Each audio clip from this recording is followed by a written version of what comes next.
రంగారెడ్డి జిల్లా రాజేంద్రనగర్లో దంపతుల హత్యపై విచారణ ముమ్మరం చేశారు పోలీసులు.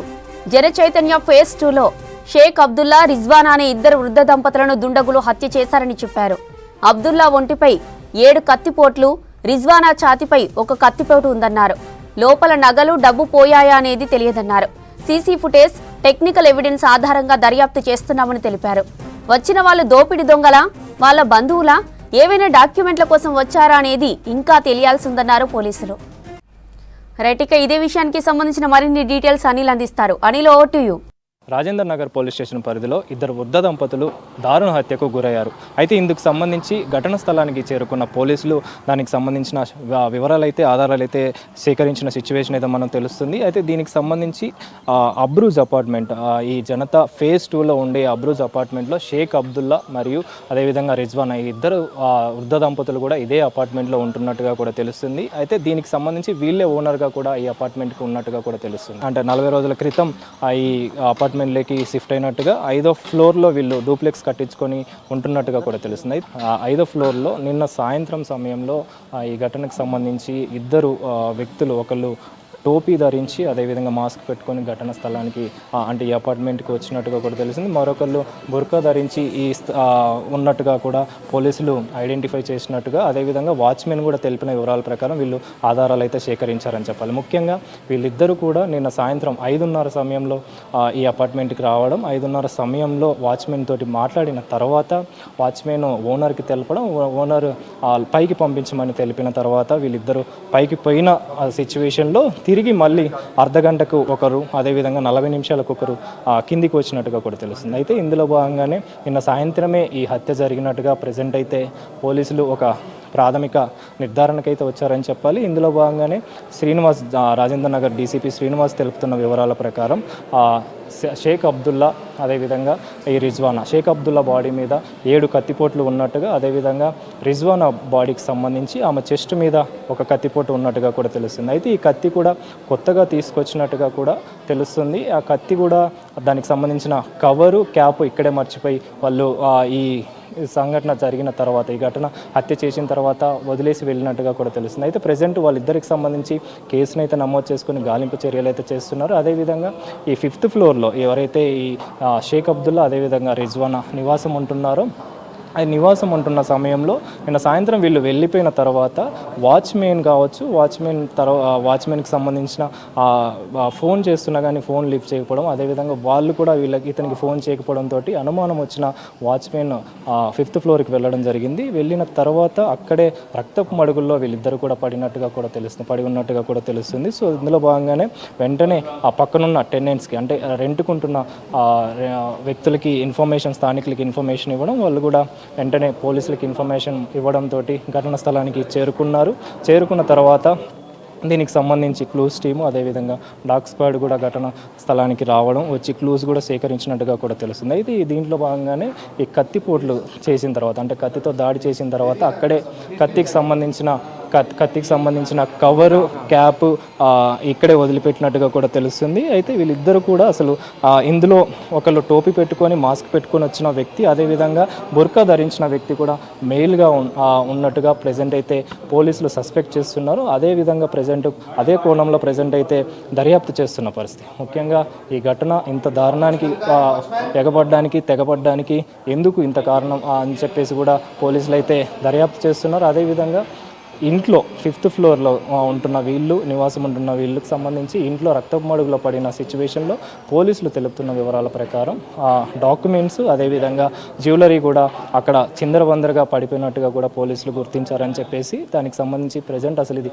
ప్రాపర్టీకి సంబంధించి లేదా ఏదైనా ఆస్తులకు సంబంధించి గొడవల, లేదా ఇంకా ఇతర ఏదైనా కారణాలు ఉన్నాయా అనే కోణంలో ప్రజెంట్ అయితే పోలీసులు దర్యాప్తు చేస్తున్నారని చెప్పాలి. లేదా వీళ్ళు ఆశ కోసం, లేదా ఈ నగలు, డబ్బుల కోసం ఏమన్నా వడిగట్టారా, తెగబడ్డారా అనే విషయంలో, ఈ హత్యకి పాల్పడ్డారనే విషయంలో ప్రజెంట్ అయితే పోలీసులు కేసును నమోదు చేసుకుని అయితే దర్యాప్తు చేస్తున్నారని చెప్పాలి. ముఖ్యంగా వాచ్మెన్ తెలుపుతున్న వివరాల ప్రకారం ప్రజెంట్ పోలీసులు వాచ్మెన్ కూడా విచారించడం జరిగింది. వాచ్మెన్ని విచారించిన తర్వాత వాళ్ళ దగ్గర నుంచి అదేవిధంగా సేకరించిన వివరాల ప్రకారం మొత్తం కూడా కేసును నమోదు చేసుకొని దర్యాప్తు అయితే చేస్తున్నారని చెప్పాలి. ముఖ్యంగా ఈ షేక్ అబ్దుల్లా, అదేవిధంగా రిజ్వానా, వీళ్ళిద్దరూ కూడా షేక్ అబ్దుల్లా వచ్చేసి ఎస్బీఐ ఆ బ్యాంక్లో ఎంప్లాయీగా పనిచేసినట్టుగా కూడా తెలుస్తుంది. అతను రిటైర్డ్ అయినట్టుగా కూడా తెలుస్తుంది. రిటైర్డ్ అయిన ఎస్బీఐ ఎంప్లాయీగా కూడా తెలుస్తుంది. అదేవిధంగా ఈ రిజ్వాన్ ఎవరైతే ఉన్నారో రిజ్వానా లెక్చరర్గా హెచ్ఓడిగా ఒక కాలేజీలో పనిచేసినట్టుగా కూడా తెలుస్తుంది. ముఖ్యంగా చూసుకుంటే ఈ ఘటనకు సంబంధించి పోలీసులు ప్రజెంట్ అయితే సీసీ ఫుటేజ్ని సేకరించారు. సీసీ ఫుటేజ్ ఆధారంగా ప్రజెంట్ ఈ ఇద్దరు నిందితులను అంటే ఇద్దరు దుండగుల్ని ప్రజెంట్ అయితే గాలింపు చర్యల్లో భాగంగా గాలింపు చేస్తున్నారని చెప్పాలి.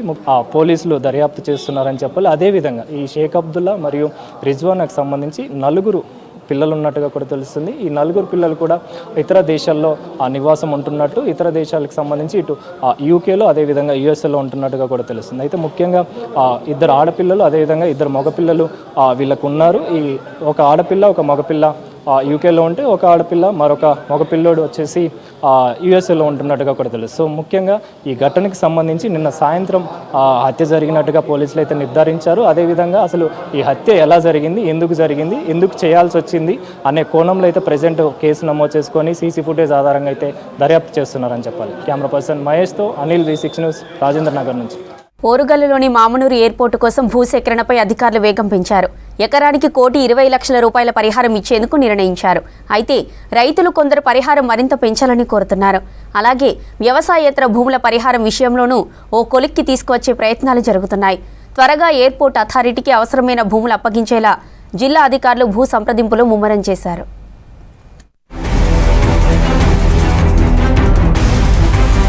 ఎయిర్పోర్టు విస్తరణకు అవసరమైన 256 ఎకరాల భూసేకరణకు 205 కోట్ల రూపాయలు విడుదల చేస్తూ రాష్ట్ర ప్రభుత్వం గతంలోనే జీవో విడుదల చేసింది. ఎయిర్పోర్టు నిర్మాణానికి సంబంధించి డిజైన్లతో కూడిన డిపిఆర్ను సిద్ధం చేయడానికి ఎయిర్పోర్ట్ అథారిటీ రోడ్లు భవనాల శాఖ లేఖ రాసింది. ఇప్పటికే ఎయిర్పోర్టు పరిధిలో 698 ఎకరాల భూమి ఉంది. ఆ భూమికి అదనంగా మరో 253 ఎకరాల భూమిలో runway, terminal building, air traffic control, navigation instrument installation నిర్మాణాలు చేపట్టనున్నారు.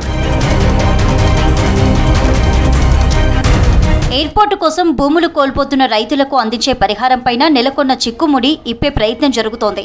కలెక్టరేట్లో గుంటూరుపల్లి, నక్కలపల్లి, గాడిపల్లి రైతులకు కలెక్టర్ సత్యశారద ఆధ్వర్యంలో 2 రోజులుగా జిల్లా స్థాయి భూ సంప్రదింపుల కమిటీ మీటింగ్ నిర్వహించింది.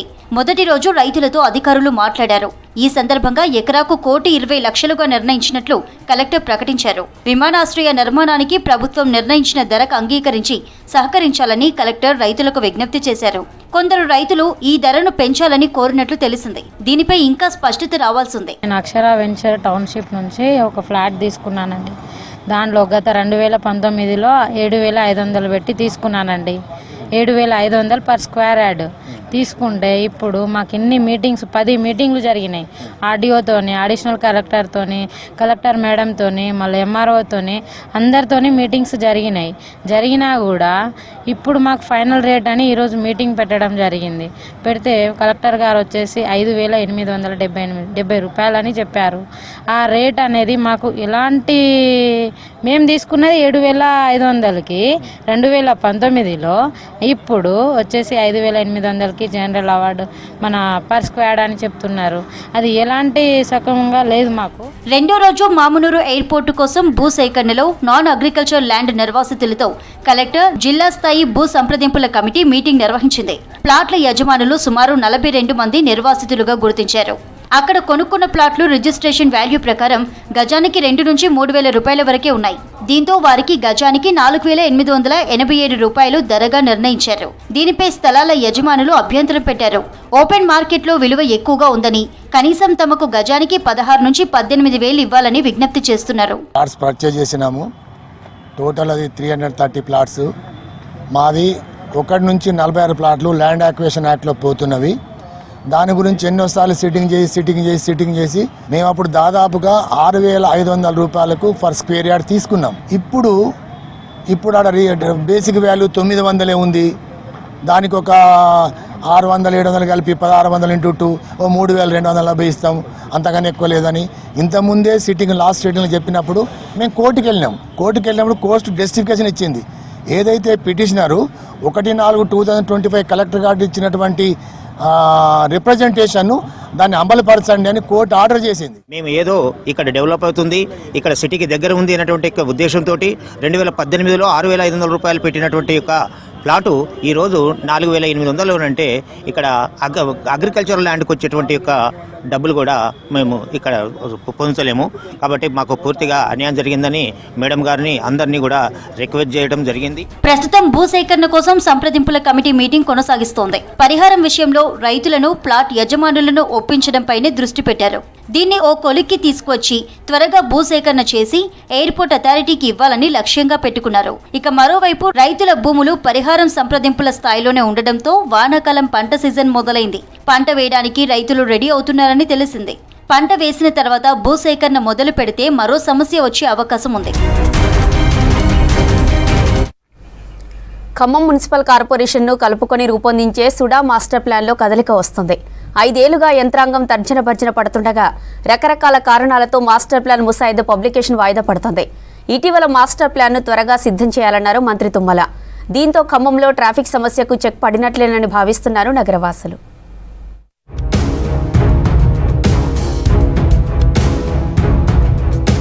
ఖమ్మం నగరంలో పెరిగిన జనాభాకు అనుగుణంగా 10 ఏళ్ల బీఆర్ఎస్ హయాంలో రోడ్ల విస్తరణ జరగలేదు. చిన్న చిన్న రోడ్లపై డివైడర్ల నిర్మాణం చేపట్టి ఓ బస్సు ఆపితే వెనుక నుంచి వాహనాలు ఓవర్టేక్ చేసే పరిస్థితి లేని రోడ్లుగా విస్తరించి మాజీ మంత్రి ఖమ్మం నగర ప్రజల ఆగ్రహానికి లోనయ్యారు. తన నివాసం వైపు మాత్రం విశాలమైన రోడ్ల నిర్మాణం చేపట్టుకుని స్లమ్ ఏరియాలోని ప్రధాన రోడ్లను విస్తరించలేకపోయారు. దీంతో ఖమ్మం మెయిన్ రోడ్లపై మాత్రమే వాహనాల కదలికలు ఉండటంతో అంతర్గత రోడ్లన్నీ ఇరుకుగా మారి ట్రాఫిక్ జామ్ అవుతోంది. హైదరాబాద్కి ధీటుగా అభివృద్ధి చేస్తున్న తరుణంలో మాస్టర్ ప్లాన్ లేకపోవడం శోచనీయమైన విషయాన్ని గుర్తించి ప్రస్తుత మంత్రివర్యులు తుమ్మల నాగేశ్వరరావు గారు ప్రక్రియ మొదలుపెట్టారు.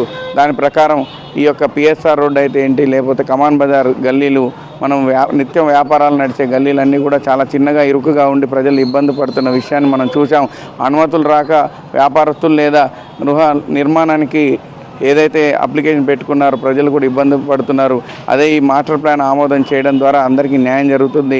ఖమ్మంలో పెరుగుతున్న జనాభా, నగరాలకు అనుగుణంగా భవిష్యత్తు 20 ఏళ్లను దృష్టిలో పెట్టుకుని ప్రతి నగరానికి మాస్టర్ ప్లాన్ రూపొందిస్తారు. ఖమ్మం నగరానికి 2011లో మాస్టర్ ప్లాన్ ఆమోదించారు. తర్వాత అనేక పర్యాయాలు మాస్టర్ ప్లాన్ పై చర్చలు, సమీక్షలు జరిపినప్పటికీ ఖమ్మం నగరపాలక సంస్థ మాస్టర్ ప్లాన్ కి మోక్షం కలగలేదు. వ్యవసాయ శాఖ మంత్రి తుమ్మల నాగేశ్వరరావు బాధ్యతలు చేపట్టాక రాబోయే 20 ఏళ్లు దృష్టిలో పెట్టుకుని 2041 ఖమ్మం నగర విస్తరణపై మాస్టర్ ప్లాన్ రూపకల్పన జరిగింది.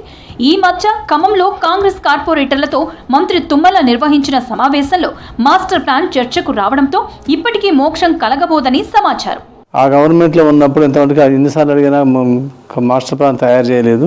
ఇప్పుడు గవర్నమెంట్ మారిన కొత్త మున్సిపాలిటీ కార్పొరేషన్లో గవర్నమెంట్ మారిన తర్వాత మాస్టర్ ప్లాన్ తయారు చేయమని చెప్పి చేస్తున్నారు. ఇప్పుడు తయారు చేస్తున్నారు. దీనివల్ల ఉపయోగం కూడా ఉంటుంది, అందరికీ ఉపయోగం ఉంటుంది. విలేజ్లకు కానీ మున్సిపాలిటీలకు కానీ అన్నిటికీ పర్మిషన్ తీసుకునే వాళ్ళు కూడా ఇల్లు పర్మిషన్లు వస్తుంటాయి, మంచిగా ఉంటాయి అని చెప్పి నా ఉద్దేశం. రాష్ట్ర ప్రభుత్వం సుడా పరిధిని విస్తరిస్తూ గత ఏడాది నవంబర్లో ఉత్తర్వులు జారీ చేసింది. దీంతో మాస్టర్ ప్లాన్ కూడా మళ్లీ మొదటి నుంచి తయారు చేస్తారని అంతా భావించారు. కానీ ప్రభుత్వం మాత్రం పాత Stambhadri urban development authority SUDA పరిధిలోనే మాస్టర్ ప్లాన్ పూర్తి చేయాలని సూచించింది. ఈ మేరకు ఖమ్మం మున్సిపల్ కార్పొరేషన్తో పాటు 7 మండలాలకు చెందిన 46 గ్రామ పంచాయతీల పరిధిలో ప్లాన్ రూపకల్పనపై దృష్టి సారించారు. 2041 జనాభా పెరుగుదలను దృష్టిలో ఉంచుకుని మాస్టర్ ప్లాన్ రూపొందిస్తున్నారు. మరి గతంలో అంటే చిన్న పట్టణం ఉన్నప్పుడు అంటే 30,000 జనాభా నుంచి ఈ రోజు 5 లక్షల మంది జనాభా వెళ్ళింది. ఈ రోజు దాదాపు ఖమ్మం కార్పొరేషన్లో 60 డివిజన్లు ఉన్నాయి. సుడా ఉన్నది, సుడా పరిధిని కూడా పెంచారు. కాకపోతే పాత సుడా 46 గ్రామాలు ఉన్నాయి. పాత సుడాలో ఈ 46 గ్రామాలకు అనుగుణంగానే ఈ మాస్టర్ ప్లాన్ తయారు చేసింది సరిపోతుంది. ఎందుకంటే ఖమ్మం కార్పొరేషన్ పరిధిలో 46 గ్రామాలు 7 మండలాలకు సంబంధించిన వాటిని అన్నింటినీ కూడా ఇంక్లూడ్ చేయడం జరిగింది. దీని ద్వారా మరి ఏదైతే ఖమ్మం కార్పొరేషన్కి మరి రాబోయే 50 ఏళ్ళకు కూడా ఈ మాస్టర్ ప్లాన్ ఉంటుందని మేము భావిస్తున్నాం. సుడా మాస్టర్ ప్లాన్ పై 2 ఏళ్లుగా కసరత్తు చేస్తున్నారు. తొలుత 2021లోనే మాస్టర్ ప్లాన్ అమలు చేయాలని నిర్ణయించినా సాధ్యం కాలేదు. ఆ తర్వాత ఓ ప్రైవేట్ సంస్థతో మాస్టర్ ప్లాన్ సిద్ధం చేయించి 2022 ఫిబ్రవరి 11న తొలి స్టేక్ హోల్డర్ల సమావేశం నిర్వహించారు. అందులో వచ్చిన సూచనల ఆధారంగా మార్పులు చేసి అదే ఏడాది జూలై 1న రెండో సమావేశం నిర్వహించి మళ్లీ సలహాలు స్వీకరించారు. తర్వాత వాటిని కూడా ప్లాన్లో పొందుపరిచారు. 2041 ఖమ్మం నగర విస్తరణ దృష్టిలో పెట్టుకుని ఖమ్మంకు రింగ్ రోడ్, అంతర్గత రహదారుల వెడల్పు వంటి అంశాలను నూతన మాస్టర్ ప్లాన్లో ఆమోదించనున్నారు. ఇప్పుడు వచ్చే మాస్టర్ ప్లాన్ ప్రజలకు అనుకూలంగా వాళ్ళకి ఇల్లు కట్టుకోవడానికి పర్మిషన్లు వచ్చేటట్టుగా అన్ని రకాలుగా కూడా అంటే రెసిడెన్షియల్ది కమర్షియల్ రెసిడెన్షియల్ అలాంటివి ఉన్నాయి. అలాంటివి కూడా సరి చేయడం జరిగింది. ఈ మాస్టర్ ప్లాన్ మళ్ళీ ముందు ఎన్ని సంవత్సరాల ముందో మళ్ళీ 25 సంవత్సరాలకు 30 సంవత్సరాలకి మళ్ళీ ప్రజలందరికీ కూడా ఉపయోగపడేటట్టుగా మాస్టర్ ప్లాన్ తయారైంది. 10 డేస్లో మాస్టర్ ప్లాన్ అందరికీ చెప్పడం జరుగుతుంది. రాష్ట్రంలో ప్రధాన నగరంగా ఖమ్మం విస్తరిస్తుండడమే కాకుండా అన్ని రంగాల్లో అభివృద్ధి సాధిస్తోంది. ఇప్పుడు ఈ కొత్త మాస్టర్ ప్లాన్ ని పక్కాగా అమలు చేస్తే నగరంలో ఎప్పుడు ఎలాంటి సమస్యలు ఉండవని భావిస్తున్నారు ఖమ్మం ప్రజలు. రాజన్న సిరిసిల్ల జిల్లా వేములవాడ పట్టణంలో వరుసగా దొంగతనాలు కలవరం సృష్టిస్తున్నాయి. తాళం వేసిన ఇండ్లను టార్గెట్గా చేసుకుని దుండగులు చోరీకి పాల్పడుతున్నారు. అదే ప్రాంతాల్లో మళ్లీ దొంగతనాలు జరగడం పోలీసులకు సవాల్గా మారింది. వేములవాడ పట్టణంలో తాళం వేసిన ఇండ్లను టార్గెట్ చేస్తూ చోరీలకు పాల్పడుతున్నారు దుండగులు. ఇటీవల పట్టణంలోని మార్కండేయ నగర్లో తాటికొండ సంతోష్ టూర్కు వెళ్లగా వారింట్లో దొంగతనానికి పాల్పడ్డారు. ఇక మరుసటి రోజు సెస్ ఆఫీస్ పక్క వీధిలో 4 ఇండ్లలో పలు ఆభరణాలు నగదు ఎత్తుకెళ్లారు. అంతేకాకుండా సాయినగర్లో తాళం వేసిన 3 ఇండ్లలో దూరి విలువైన వాటిని దోచుకెళ్లారు దొంగలు. ఒకవైపు ఇంట్లో ఓనర్లుంటుండగానే పై అంతస్తు లేదా కింది భాగంలో తాళం వేసిన ఇండ్లను మాత్రమే టార్గెట్ చేస్తుండగా ప్రజలు ఆందోళన చెందుతున్నారు. సాయినగర్లో జరిగిన దొంగతనానికి సంబంధించిన సీసీటీవీ ఫుటేజ్లు వైరల్గా మారాయి. వాటి ఆధారంగా పోలీసులు దర్యాప్తు చేస్తున్నారు.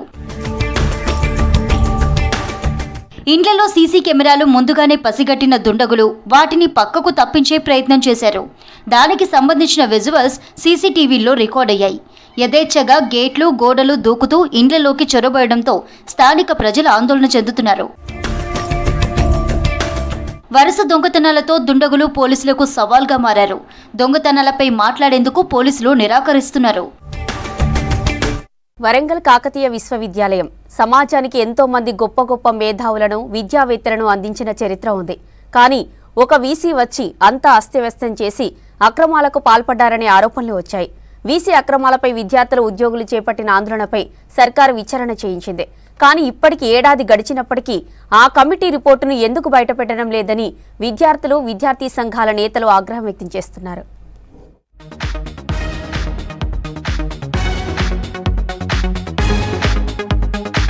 ప్రొఫెసర్ తాటికొండ రమేష్ 2021 మే 23వ వరంగల్ వైస్ ఛాన్సలర్ గా పదవి బాధ్యతలు చేపట్టారు. ఆయన కేయూ ఉపకులపతిగా బాధ్యతలు తీసుకున్నప్పటి నుంచి ఏదో ఒక వివాదం విశ్వవిద్యాలయాన్ని వెంటాడుతోంది. ఆయన కోర్సులో అన్యాయం చేస్తున్నారంటూ విశ్వవిద్యాలయంలో పనిచేస్తున్న అకూర్ టీచర్ల సంఘం సభ్యులు సీఎంకు ఫిర్యాదు చేశారు.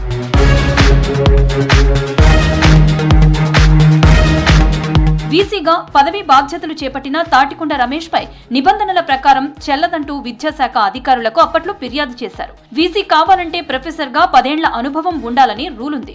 కానీ అప్పటి బీఆర్ఎస్ సర్కార్ పెద్దల సపోర్ట్ తో ఆయన పోస్టింగ్ తెచ్చుకున్నారనే విమర్శలొచ్చాయి. వీసీ అయ్యాక తన పదవిని అడ్డుపెట్టుకుని అప్పటి రిజిస్టర్ శ్రీనివాసరావుతో పాటు సీనియర్ ప్రొఫెసర్ అక్రమ ప్రొఫెషన్ పొందారనే ఆరోపణలు వచ్చాయి. వర్సిటీ సీనియర్ ప్రొఫెసర్ ప్రమోషన్లకు 2022లో నోటిఫికేషన్ జారీ చేశారు. ప్రభుత్వం అనుమతి లేకుండా 16 మందిని ఫ్యాకల్టీగా నియమించారని, వర్సిటీ పరిధిలోని ఫార్మసీ కాలేజీలకు అడ్డగోలుగా పర్మిషన్లు ఇచ్చారనే ఆరోపణలున్నాయి. కాంట్రాక్ట్ బిల్లుల చెల్లింపులకు కమిషన్లు తీసుకుంటూ వర్సిటీకి చెందిన ఓ ఆఫీసర్ ఏసీబీకి పట్టుబడడం, ఇలా వరుస వివాదాలతో పదవి ముగిసేనాటికి కూడా అపవాదులనే మూటగట్టుకున్నారు మాజీ వీసీ తాటికొండ రమేష్.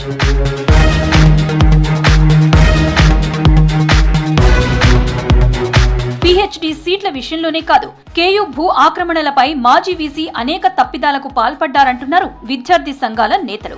మాజీ వీసీపై విజిలెన్స్ విచారణ కమిటీ వేసి అధికారులు చేతులు దులుపుకున్నారనే మండిపడుతున్నారు. విచారణలో ఎలాంటి నివేదిక రూపొందించారో చెప్పాలని డిమాండ్ వస్తోంది. కాకతీయ యూనివర్సిటీలో గతంలో వీసీగా పనిచేసినటువంటి ప్రొఫెసర్ తాటికొండ రమేష్ గారి మీద అనేక రకాల ఆరోపణలు, పిహెచ్డీల విషయంలో ఆయన అవినీతికి పాల్పడ్డారని చెప్పేసి ఈ కాకతీయ యూనివర్సిటీ వీసీ మీద గతంలో విజిలెన్స్ మానిటరింగ్ కమిటీ అనేది ఒకటి ఏర్పాటు చేసిరు. ఆ విజిలెన్స్ కమిటీ ఏర్పాటు చేసి ఆయన రిటైర్మెంట్ అయిపోయి ఇన్ని రోజులు అవుతున్నా కూడా కొత్త వీసీ వచ్చి దాదాపు 7-8 నెలలు గడుస్తున్నా కూడా ఇప్పటి వరకు విజిలెన్స్ కమిటీ రిపోర్ట్ ని బయట పెట్టట్లేదు. ఆయన చేసిన లోపాలు మనకు స్పష్టంగా ఇంటెలిజెన్స్ కానీ లేదా విజిలెన్స్ కమిటీ వాళ్ళు కానీ తెలియజేసే అవకాశం కనుక ఉంటే భవిష్యత్తులో ఏ వీసీ కూడా అలాంటి అవినీతికి పాల్పడకుండా ముందస్తు చర్యలు తీసుకునే అవకాశం ఉంటది. మాజీ వీసీ అవినీతి అక్రమాలపై ఆరోపణలు వెల్లువెత్తాయి. అప్పట్లో మాజీ వీసీపై విద్యార్థి సంఘాలు, ఉద్యోగ సంఘాలు అధికారులకు ఫిర్యాదు చేశారు. వెంటనే గత ఏడాది మే 18న వీసీపై రాష్ట్ర సర్కార్ విజిలెన్స్ కమిటీని నియమించింది. ఏడాది గడిచినా నేటికి రిపోర్ట్ ఇవ్వకపోవడంపై అనేక అనుమానాలు వస్తున్నాయంటున్నారు విద్యార్థి సంఘాల నేతలు. గతంలో ఎవరైతే వీసీగా పనిచేసినారో తాటికొండ రమేష్ గారు, అతను చేసినటువంటి అక్రమాలు, అన్యాయాలు ఇప్పటి వరకు కూడా విచారణ కమిటీ ద్వారా బయట పెట్టలేదు. అదే విధంగా గతంలో ఏవైతే పిహెచ్డి పట్టాలు అర్హులకు కాకుండా అనర్హులకు ఇచ్చుకుంటూ తప్పులు జరగ నడుస్తున్న వీసీ గారు, అదే విధంగా భూమి కబ్జాదారు ఇప్పటివరకు కబ్జా చేశారు. దానిపైన ఎటువంటి విచారణ జరగలేదు. ఖచ్చితంగా ఇటువంటి విషయాలన్నీ మాత్రం బయట పెట్టాలి, లేకుంటే విద్యార్థి సంఘాల ఆధ్వర్యంలో తక్షణమే పెద్ద ఎత్తున ఉద్యమిస్తామని. కేయూ మాజీ వీసీ టైంలో అనేక అక్రమాలు జరిగాయని అంటున్నారు విద్యార్థులు. 2023 సెప్టెంబర్లో పీహెచ్డీకి అర్హులైన అభ్యర్థులు నిరసన ఆందోళనలు వ్యక్తం చేశారు. అప్పుడు ఆందోళనల శిబిరాన్ని పీసీసీ హోదాలో రేవంత్ రెడ్డి సందర్శించారు. అధికారంలోకి రాగానే పీహెచ్డీ అక్రమాలపై విచారణ జరిపిస్తామన్నారు. అయినా ఇప్పటికీ అతిగతి లేదంటున్నారు పీహెచ్డీ విద్యార్థులు. 3 సంవత్సరాల కాల పరిధిలో యూనివర్సిటీని గత ఒక 20 సంవత్సరాల వెనక్కి నెట్టుకుపోయినటువంటి తాటికొండ రమేష్ పైన ఇచ్చినటువంటి ఈ విజిలెన్స్ ఎంక్వైరీ మొదలుపెట్టి అతన్ని శిక్షించాలని చెప్పేసి అని మేము డిమాండ్ చేస్తా ఉన్నాం. ఇదే కాకతీయ విశ్వవిద్యాలయంలో ఫార్మసీ డిపార్ట్మెంట్ లో ఉన్నటువంటి ఫార్మ్ డి గానీ, బి ఫార్మసీ గానీ, ఎం ఫార్మసీ గానీ కావాల్సినటువంటి ప్రైవేట్ కాలేజీలలో ఎక్కడ కూడా ఎలాంటి వసతులు లేకుండా ఆయన ఇష్టం వచ్చినట్లుగా అనుమతులు ఇచ్చి పైసలు తీసుకొని ఈరోజు ఫార్మసీ కళాశాలను చాలా భ్రష్టు పట్టించినటువంటి వ్యవస్థ ఈ తాటికొండ రమేష్ కున్నది. ఇప్పటికైనా ప్రభుత్వం ఉన్నతాధికారులు మాజీ వీసీపై విజిలెన్స్ కమిటీ రిపోర్టును బయటపెట్టి బాధ్యులపై కఠిన చర్యలు తీసుకోవాలని డిమాండ్ చేస్తున్నారు విద్యార్థి సంఘాల నేతలు, విద్యార్థులు.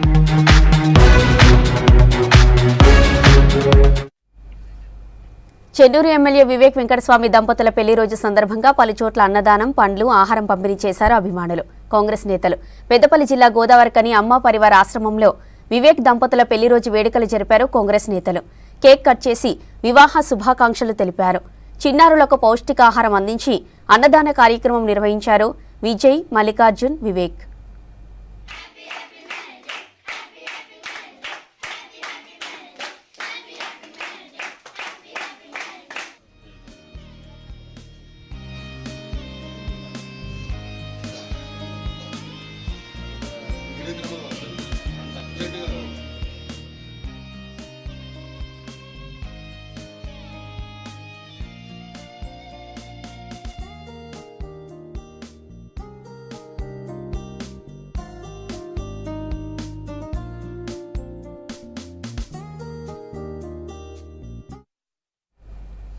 జగిత్యాల జిల్లా పెగడపల్లి మండలం నామాపూర్ V6 కథనానికి స్పందించింది జిల్లా యంత్రాంగం.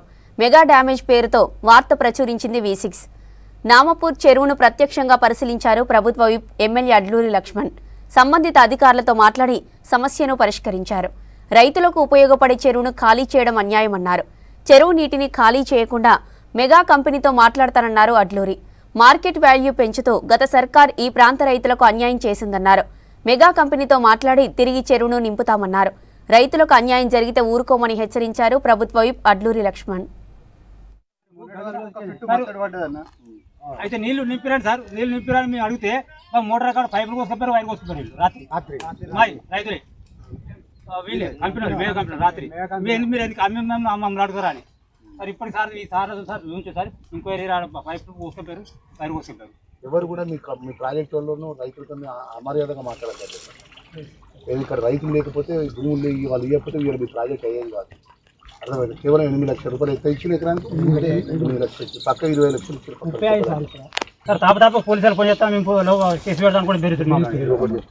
నేను ఎమ్మెల్యే ఉన్నాను రోజు 140 గ్రామాలలో ఏ రైతుకు ఇబ్బంది జరగకుండా, ఏ రైతుకు అక్కడ పోలీసు కానీ ఎవరు కానీ ఇబ్బంది సమస్య వచ్చినా నాకు చెప్పండి అన్న, పరిష్కారం అవుతుంది. ఆ కంపెనీకి సంబంధించిన వాళ్ళతో మాట్లాడి సమన్వయం చేసి, ఎందుకంటే ఎవరు కూడా ఇబ్బంది కాదు. రైతు రైతు మంచిగా ఉండాలి. రైతుకి ఇబ్బంది కాకుండా చూసే బాధ్యత మీ డిపార్ట్మెంట్ మీదే. మీ సీజు ఓరుగల్లులో విజయ డైరీ ఉత్పత్తులను ప్రజలకు చేరువ చేసే ప్రయత్నం మొదలుపెట్టారు. పాలతో పాటు పాల ఉత్పత్తులను ఆకర్షణీయంగా ప్యాక్ చేస్తున్నారు. కొత్త ఆలోచనలతో మార్కెటింగ్ చేస్తున్నారు. 17 కొత్త వేరియంట్స్తో ఉత్పత్తులను మార్కెట్లోకి తీసుకువస్తున్నారు. వరంగల్ ట్రై సిటీలోనూ అవుట్లెట్స్ కొత్తగా ఏర్పాటు చేయాలని ప్లాన్ చేస్తున్నారు.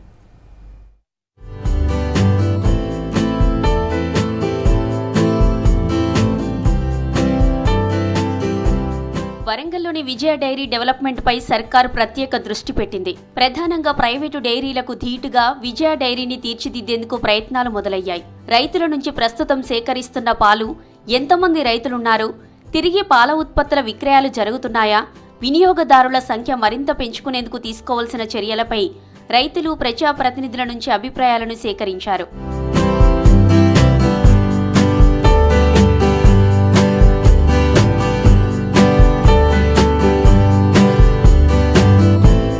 కొత్తగా వరంగల్ విజయ డైరీలో అందుబాటులోకి తీసుకువచ్చిన 17 రకాల వేరియంట్స్ ను చైర్మన్ అమిత్ రెడ్డి, ఎమ్మెల్యే నాయని రాజేందర్ రెడ్డి ప్రారంభించారు. రైతుల నుంచి సేకరించిన పాలను ప్రాసెసింగ్ చేసి నాణ్యమైన పాల ఉత్పత్తులను వినియోగదారులకు అందించడంలో విజయ డైరీ ముందుంటుందని తెలంగాణ రాష్ట్ర డైరీ అభివృద్ధి సహకార సమాఖ్య చైర్మన్ గుత్తా అమిత్ రెడ్డి తెలిపారు. విజయ తెలంగాణ డైరీ వరంగల్లో ఈరోజు కొన్ని నూతన ఉత్పత్తులను ప్రారంభించడం జరిగింది. ఈ సందర్భంగా మా ఆహ్వానాన్ని మన్నించి వచ్చినటువంటి పెద్దలు స్థానిక శాసనసభ్యులు నాయని రాజేందర్ రెడ్డి గారికి, అదేవిధంగా శాసన మండలి సభ్యులు బసవరాజ్ సారయ్య గారికి ధన్యవాదాలు తెలియజేస్తూ, విజయ తెలంగాణ డైరీని వరంగల్ డైరీ ఏదైతే ఉందో స్థానికంగా వరంగల్ ఉమ్మడి వరంగల్ జిల్లాల్లోనే సుమారు ఒక 45,000 లీటర్ల పాలు ఉమ్మడి వరంగల్ జిల్లాకు సంబంధించిన రైతాంగం పండిస్తున్నటువంటి పాలు కాబట్టి ఈ పాలను ప్రాసెస్ చేసి ఇక్కడ మనం ఉత్పత్తి చేస్తున్న పాల ఉత్పత్తులను వరంగల్ పట్టణ ప్రాంతం కానీ లేకపోతే ట్రై సిటీస్ ఏరియాలో కూడా ప్రజలందరూ కూడా విరివిగా వాడి నాణ్యమైన పాలు మన స్థానిక తెలంగాణ ప్రాంతానికి, అందులో ఉమ్మడి వరంగల్ జిల్లా ప్రాంతానికి సంబంధించిన రైతులు పండిస్తున్నటువంటి వాళ్ళ నుంచి వస్తున్నటువంటి పాలు కాబట్టి ప్రజలందరూ కూడా ఈ విషయాలను గ్రహించి నాణ్యమైన పాలు, ఎటువంటి కల్తీ లేనటువంటి పాలు, ఎటువంటి ప్రిజర్వేటివ్ లేనటువంటి పాలు కాబట్టి విజయ తెలంగాణ పాలను చూసి ప్రజలందరూ కూడా కొనవలసిందిగా ప్రజలందరినీ కూడా. ప్రైవేటు డైరీలకు ధీటుగా ప్రభుత్వ రంగంలోని విజయ డైరీని అభివృద్ధి చేస్తున్నామని ఎమ్మెల్యే నాయని రాజేందర్ రెడ్డి, ఎంపీ కావ్య అన్నారు. పాల ఉత్పత్తుల్లో నాణ్యతకు విజయ డైరీ ప్రతీకగా నిలుస్తుందని ప్రజలు విజయ డైరీని ఆదరించాలని విజ్ఞప్తి చేశారు. కొత్త బ్రాండ్ని ప్రారంభించడం, దీన్ని అభివృద్ధి చేయడానికి ఇక్కడ లోకల్లో ఉన్న ఎమ్మెల్యేలు కానీ ఎంపీలకు అందరికీ కూడా నిజంగా కూడా ఇది ఒక ఛాలెంజ్గా తీసుకుందామని అనుకుంటున్నాం. అమిత్ రెడ్డి గారు నిజంగా కూడా వాటి మీద ఎంతో శ్రద్ధతోటి దీన్ని అభివృద్ధి చేయాలని ఒక తపనతోటి రావటం, వారికి దీని మీద ఎంత తొందరలోనే దీని మీద పూర్తి అవగాహనకు వచ్చి ఇది ఏ విధంగా మార్కెటింగ్ చేయాలని ఆలోచనకు రావటం సంతోషకరం. వరంగల్లో విజయ డైరీ వారి పాలు మరియు పాల ఉత్పాదనలు కొన్ని కొత్తవి, అంటే మధ్యతరగతి వాళ్ళకి లేకపోతే చిన్న కుటుంబాలకి కూడా పనికొచ్చే విధంగా చిన్న ప్యాకెట్స్ నుంచి మొదలుకుంటే పెరుగుకు సంబంధించి పెద్ద బకెట్స్ వరకు కూడా ఇవాళ ఇనాగ్రేట్ చేయడం, ఇంట్రడ్యూస్ చేయడం జరిగింది. ఉమ్మడి వరంగల్ జిల్లాలోని 8 శీతలీకరణ కేంద్రాల్లో సుమారు 3,500 మంది రైతుల నుంచి పాలను విజయ డైరీ సేకరిస్తుందని ఆ సంస్థ మేనేజర్ దస్రు నాయక్ తెలిపారు. రోజు 10,500 లీటర్ల పాలు వస్తున్నాయని, 2,000 లీటర్ల పాలు, 500 కిలోల పెరుగు విక్రయాలు జరుగుతున్నాయని తెలిపారు. ఒక వరంగల్ డైరీ మొత్తం 8 పాల కేంద్రాల నుంచి దాదాపు 10,500 లీటర్లు, ఇప్పుడు మనం ప్రస్తుతం లీన్ సీజన్ కాబట్టి 10,500 లీటర్లు సేకరిస్తున్నాం ప్రస్తుతం పాల సేకరణ. అదేవిధంగా మనకు ప్రభుత్వ హాస్టల్స్ అవన్నీ గవర్నమెంట్ ఇన్స్టిట్యూషన్స్ అన్నీ బంద్ ఉన్నాయి కాబట్టి ఇప్పుడు ప్రస్తుతం అయితే పాల అమ్మకాలు 2,000 లీటర్లు పాల అమ్మకాలు, ఒక 500 నుంచి 600 కేజీలు పెరుగు అమ్ముతున్నాము. దీనికి అదనంగా ఇప్పుడు కొత్తగా ఈరోజు మనము కొత్త వేరియంట్స్ని లాంచ్ చేసినాం.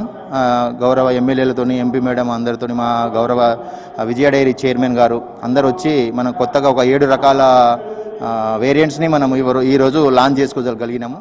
మరోవైపు విజయ డైరీ పాలను వరంగల్ ట్రై సిటీలతో పాటు ఇతర ప్రాంతాల్లోనూ విక్రయాలు పెంచేందుకు ప్రణాళికలు సిద్ధం చేస్తున్నారు. అందులో భాగంగా విజయ ఉత్పత్తుల కోసం కొత్తగా 10 లేఅవుట్స్ ఏర్పాటు చేయనున్నారు. ఇవి బులెటిన్ అప్డేట్స్.